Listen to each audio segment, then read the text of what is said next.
Bonjour, c'est Laurent.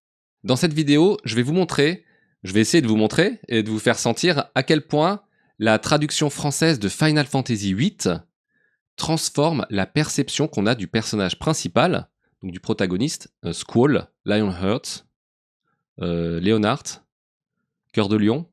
Bref, je vais essayer de vous montrer avec quelques petits exemples à quel point en fait la traduction d'un jeu vidéo peut un peu transformer le caractère d'un personnage ou transformer la perception qu'on a d'un personnage à cause de la transformation dans les dialogues. Et donc ces dialogues, une fois transformés, ils vont donner un feeling parfois un peu différent d'un personnage selon qu'on soit dans une langue ou dans une autre. Voilà, c'est parti.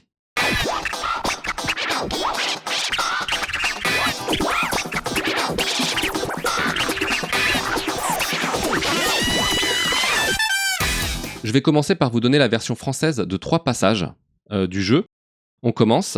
Premier passage, Squall est revenu de l'infirmerie au tout début du jeu.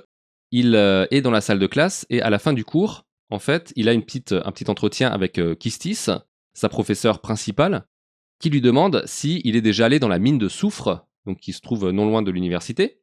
Mais Squall, donc là, il le pense en lui-même, il le dit pas à voix haute, mais il dit voilà, je voulais y aller ce matin, mais Cypher, 3 petits points. Donc il a eu son altercation avec Cypher, c'est pour ça qu'il est allé à l'infirmerie. Donc il n'a pas pu aller à la mine de soufre. Kistis lui demande s'il a une excuse en fait pour ne pas être allé encore dans la mine de soufre, comme ses camarades sans doute. Et Squall, lui, il veut pas dire qu'il a ce que c'est de la faute de Cypher, il veut pas se plaindre en fait. Et il dit en français donc pas vraiment. J'ai pas vraiment d'excuses. Deuxième passage, Squall sort de la salle de classe et il tombe sur Selphie, donc une nouvelle arrivée dans l'université. Celle-ci lui demande de faire le guide un peu de l'université pour qu'elle sache où se trouvent les différents bâtiments, etc. Et donc ils sont devant la carte de l'université. Et pendant que Squall lui explique les différents services, les différents bâtiments de l'université, à un moment, il repense au fait qu'il a rendez-vous avec sa professeure devant la porte principale de l'école.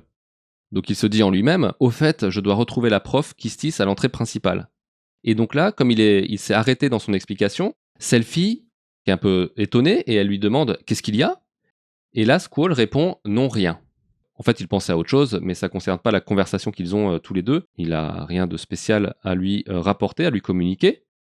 Ok, voilà pour le deuxième passage. On passe au troisième et dernier. Donc c'est un peu plus loin dans le jeu. Les étudiants qui ont été sélectionnés pour passer un examen sont en train de se diriger vers une ville, la ville de Dolé, avec leur professeur Kistis, et Squall lui demande c'était qui la fille à l'infirmerie ce matin. Car quand il était allongé à l'infirmerie après avoir eu son altercation avec Cypher, il a cru voir une fille qui lui a parlé. Et donc il demande à Kistis c'était qui cette fille. Et Kistis elle lui répond une fille, je n'ai vu personne moi. Là, on se dit que Squall, il a peut-être imaginé en fait la personne, qui est en fait une personne qui va être importante dans le scénario du jeu pour la suite. Mais quoi qu'il en soit, donc elle n'était pas physiquement présente dans l'infirmerie, et c'est pourquoi Kistis ne l'a pas vue.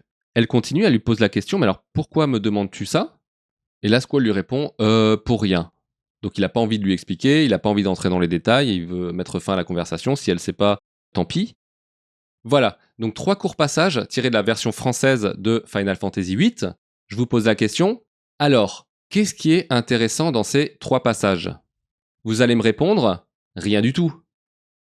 Eh bien, vous avez tout à fait raison. Parce qu'en version française, c'est vraiment pas marrant, il n'y a rien à dire de ces passages-là. Mais le truc, c'est qu'en version japonaise, Squall, ici, il utilise toujours la même expression pour mettre fin à la conversation avec ses interlocuteurs, avec Kistis, avec Selphie. À chaque fois, il dit Betsuni. Dès qu'on lui pose une question à laquelle il n'a pas envie de répondre, il dit toujours Betsuni. Donc, Kistis lui demande tu as une excuse pour ne pas être encore allé dans la mine de soufre? Et là, Squall lui répond Betsuni.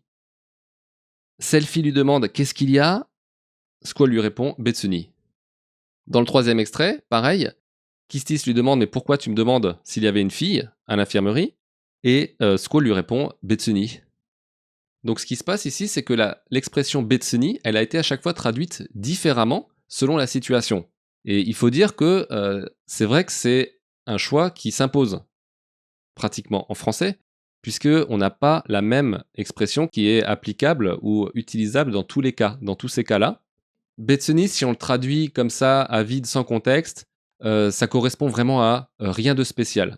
C'est une expression qui est en fait assez froide, qui rompt en fait la conversation avec l'interlocuteur, donc qui est une façon de ne pas répondre à sa question ou de dire un peu qu'on s'en fout.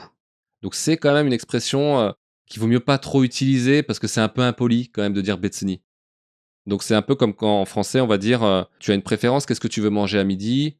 Comme tu veux. Voilà, c'est ça peut être mal pris, quoi. Voilà. Ben, Betsuni, c'est exactement ça. C'est comme tu veux, rien de spécial, fais comme tu le sens. Et donc, dans la version japonaise de Final Fantasy VIII, Squall, il utilise toujours cette expression. Il a que ces mots-là à la bouche. Il dit tout le temps Betsuni. Donc c'est vraiment, en japonais, on dit Kuchiguse. Il l'utilise presque par réflexe, si vous voulez. Et ce qui se passe, c'est que les personnages qui sont autour de lui, ils connaissent en fait cette manie de Squall de dire toujours Betsuni. Et donc ils vont jusqu'à le parodier. C'est-à-dire que quand ils savent que Squall va dire Betsuni, le personnage avec qui il est en train de parler, il va dire Betsuni en même temps que lui. On voit les deux personnages qui disent en même temps Betsuni. Donc l'un qui parodie l'autre qui est Squall. Voilà. Je vais vous en montrer deux exemples. Kistis et Squall reviennent de l'infirmerie. Kistis demande à Squall Ne Squall, nanika nayanderu koto wa nai no? En français, et Squall, qu'est-ce que tu as? C'est plutôt est-ce qu'il y a quelque chose qui te préoccupe? Quelque chose qui t'inquiète? Phrase suivante du dialogue, les bulles des personnages s'affichent presque en même temps, et dans les deux bulles de Squall et de Kistis, il y a écrit la même chose, Betsuni. Et la bulle de Kistis recouvre à moitié celle de Squall.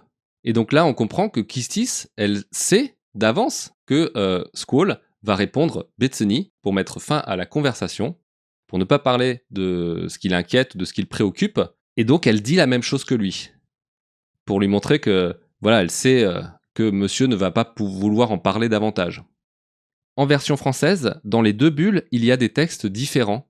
Donc Squall dit rien rien, et Kistis, elle dit rien vraiment. Donc elle fait comme si elle voulait s'assurer qu'il y a vraiment rien qui le préoccupe. Donc ça reste du sérieux. C'est pas du tout le même ton qu'en japonais. Autre exemple, on revient au moment où en fait les personnages, les étudiants sélectionnés vont passer leur examen avec leur professeur Kistis. Ils sont en train de se diriger vers Dole. Dans l'équipe de Squall, il y a Zell et Cypher. Donc Cypher, c'est le rival de Squall, qui est toujours très provoquant. Et Zell, c'est un petit rigolo, disons, toujours très positif, super dynamique. Et lui, en fait, il veut faire la conversation avec Squall pendant le transport, pour passer le temps, tout simplement. Donc Zell, il va essayer plusieurs fois d'entamer une conversation avec Squall, mais Squall, lui, il va toujours garder le silence, il va faire comme s'il n'entendait rien, ça l'intéresse pas, il veut pas discuter de tout et de rien avec Zell, et donc il va faire comme s'il n'entendait pas. Zell commence par lui poser la question, Squall, tu ne veux pas me montrer ta Gunblade? Allez, quoi, sois cool. Il continue, il insiste, juste 30 secondes. Après, il fait mine d'avoir abandonné. Bon, j'ai compris. Ok, d'accord. Franchement, t'es pas sympa. Et finalement, il commence un peu à s'énerver. Eh, t'as perdu ta langue? Et là, Squall, il va enfin daigner lui répondre. Mais qu'est-ce qu'il lui dit en japonais? C'est Betsuni. C'est une façon en deux mots, de dire non, j'ai pas perdu ma langue, mais j'ai pas envie de discuter. Et donc en japonais, à la fin de ce dialogue, il y a dans les bulles des deux personnages, Squall et Kistis, le même Betsuni. Voilà, donc Kistis, elle parodie Squall en même temps qu'il dit ce Betsuni. Mais qu'est-ce qu'on a en français? En français, ici, on a encore une fois des textes différents pour Squall et Kistis. Donc Squall dit non, tout simplement, j'ai pas perdu ma langue. Et Kistis, elle dit ahem. Donc en gros, ça voudrait peut-être dire arrêtez de vous disputer, arrêtez cette mascarade, Zell, tu vois bien que Squall il veut pas parler, c'est bon, calme-toi. Et donc en français, on perd complètement le côté caricatural de Squall, qui répète tout le temps la même expression, et la parodie qu'en fait Kistis, sa professeure, elle s'amuse de ce côté caricatural de Squall, de ce côté fermé de Squall, elle en rigole, et donc du coup, en japonais, quand on a ces dialogues-là, franchement, Squall, il paraît plus sympa, puisqu'il est un peu ridiculisé par son entourage, et ça ne transparaît pas du tout en français. Donc en français, on a juste quelqu'un qui est inintéressant, qui dit juste non, j'ai pas envie de parler. Voilà. Donc dans cette vidéo, je voulais absolument aborder avec vous le cas de Betsuni dans la version japonaise de Final Fantasy VIII. Donc ce Betsuni qui peut se traduire en français par rien de spécial, ça m'intéresse pas, fais comme tu veux. Mais comme en français, on n'a pas eu d'équivalent de ce Betsuni que Squall répète incessamment, donc on n'a pas d'expression qui revient tout le temps dans la bouche du personnage de Squall, et qui est ensuite l'objet de la parodie de son entourage, et notamment de Kistis. Et donc ça, en fait, c'est pas rendu en français. Et malheureusement, donc on se retrouve avec un Squall en français qui est pas très attachant. Voilà, il est fort, il est peut-être un peu stylé, il a des beaux vêtements, mais il y a plus ce comique un peu qui le ridiculise, et donc c'est juste un mec chiant, quoi. Il est juste ennuyeux. Finalement, il est pas parlé, il est fermé, et c'est avec ça qu'on doit jouer, quoi. Moi, j'ai rigolé quand j'ai joué en version japonaise. J'ai redécouvert Squall. Je me suis dit, mais attendez, il était pas comme ça en français. En français, il était juste chiant.